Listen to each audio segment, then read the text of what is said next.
कहानी शुरू होती है दिल्ली से नोएडा जाने वाली बस में। जिस बस में सवारी कर रहा होता है पराग और उस बस की कंडक्टर होती है अनुराधा। ओके, टिकट दिखाओ, टिकट टिकट। चाचा का प्लेन नहीं चल रहा है यहाँ तेरा, जिसमें फ्री में सवारी कर रहा है। हिसाब देना होता है हम लोगों को सरकार को। निकाल पैसे, चल। पराग दूर से अनुराधा को देखता है। अरे यार, कितनी धाकड़ लड़की है। मजाल है कोई कुछ बोल दे। कितनी समझदार और कितनी कॉन्फिडेंट। आज से मैं तो इसी बस में घर जाया करूंगा। अब क्या था, भले पराग को घर जाने के लिए 10 बस छोड़नी पड़े, भले 20 किलोमीटर की यात्रा खड़े होकर पूरी करनी पड़े, लेकिन आने जाने का सिलसिला वो अनु की बस पर ही करता। एक दिन, ओह क्या करता है तू? हाँ, मैं नोटिस करती हूँ, देखता रहता है मुझे जब देखो तब। हाँ, वो मैं तुम्हें पसंद करता हूँ और शादी भी तुम्ही से करूंगा। हैं? वाह जी वाह, तू ना कोई प्रधानमंत्री हो गया कि आज से 500 की नोट बंद और नोट बंद। नाजिना, इतनी तो नहीं चलती, लेकिन हाँ, तुम्हें प्यार करता हूँ। तुम्हें कोई प्रॉब्लम नहीं होने दूंगा, ये वादा करता हूँ। हाइट देखिए अपनी। मेरे लिए कोई ऐसा लड़का चाहिए जो मेरी तरह लंबा चौड़ा हो। अरे जोड़ी भी तभी अच्छी लगती है। जरूरी नहीं है, जो आपको खुश रखे, आपकी इमोशंस को समझे और आपसे बहुत सारा प्यार करे, जोड़ी तो उसी के साथ अच्छी लगती है। फिर क्या था, हीरोइन को हीरो से प्यार हो जाता है और दोनों शादी कर लेते हैं। शादी के बाद देख, अब तो इस घर की बहू है। अगर समझ गई है तो ये कंडक्टर वाली ड्रेस पहनकर घर से निकलने की जरूरत नहीं है। पराग अच्छा कमाता है तो तेरी नौकरी की भी जरूरत नहीं है हम लोगों को। अरे कैसी बात कर रही है माँ जी? यूँ कोई सरकारी नौकरी छोड़ता है क्या? और जब मेरी नौकरी लगी थी, मेरी अम्मा कितनी खुश हुई थी पता है? मैं तो नौकरी करूंगी।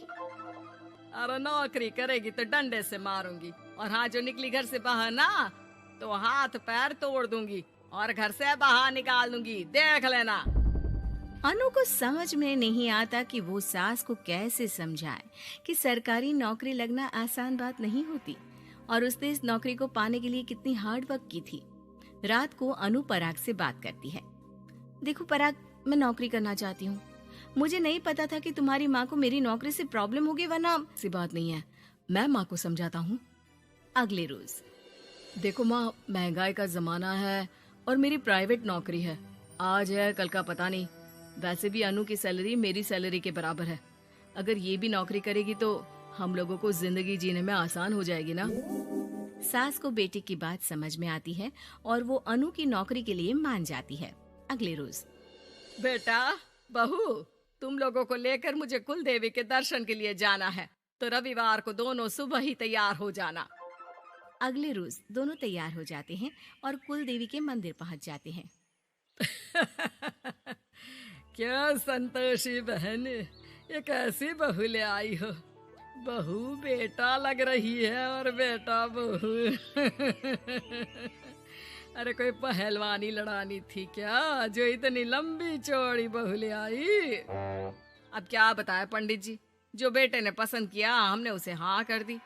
अब बेटा जाने और उसका परिवार, और ये तो बस कंडक्टर की नौकरी करती है इंटरस्टेट। और सच्ची, वाह वाह वाह, यह तो बड़ी बात है संतोषी। तुम तो किस्मत वाली निकली जो सरकारी नौकरी की बहू ले आई। यह तो वही बात हो गई कि घी के लड्डू का कोई शेप थोड़ी ना देखता है तो घी का लड्डू ही। सास को बहू की तारीफ सुनकर बिल्कुल अच्छा नहीं लगता। वो जल्दी से पूजा पाठ करवा कर उन लोगों को घर ले आती है। एक रोज, संतोषी बहन, तुम लोगों का घर बड़ा अजीब सा लगता है। भाई साहब बहन जी और बहन जी भाई साहब जैसी। अरे बस किया कर, सरकारी नौकरी देखी तो हाँ बोल दिया, और इतना भी क्या, पैसे की चिंता। चलती हूँ, खाना बनाना है। क्यों, बहू नहीं बनाती क्या खाना? अरे नहीं, वो तो नौकरी करने जाती है ना, तो उसके आने से पहले खाना बना देना पड़ता है, वरना पता है ना आजकल की लड़कियों की ज़बान कितनी लंबी होती है। तेरी बहू की तो कुर्सी तोड़ने वाली नौकरी है। यहाँ बैठती है जैसे उठकर ऑफिस में बैठ जाती है, फिर क्यों थक जाती है कि खाना भी नहीं बना पाती।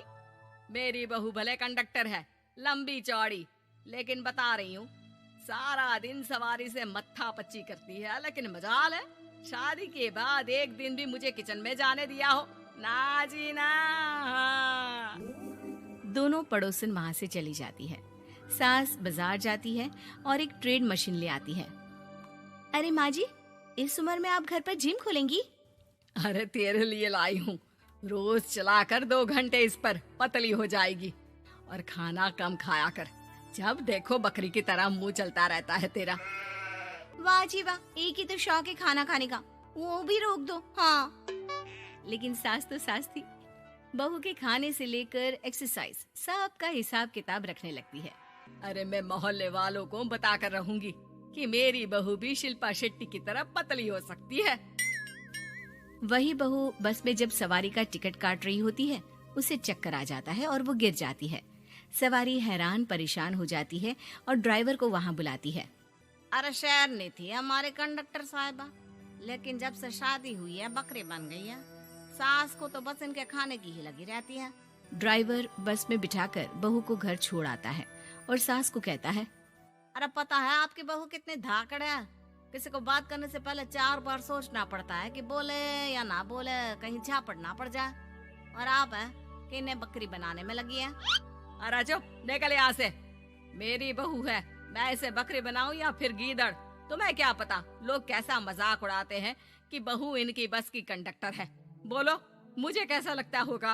अरे काम तो काम होता है माँ जी, वो छोटा या बड़ा नहीं होता। खैर जैसी आपकी मर्जी, चलता हूँ मैं, नमस्ते। ड्राइवर वहाँ से चला जाता है। बहू ठीक हो जाती है।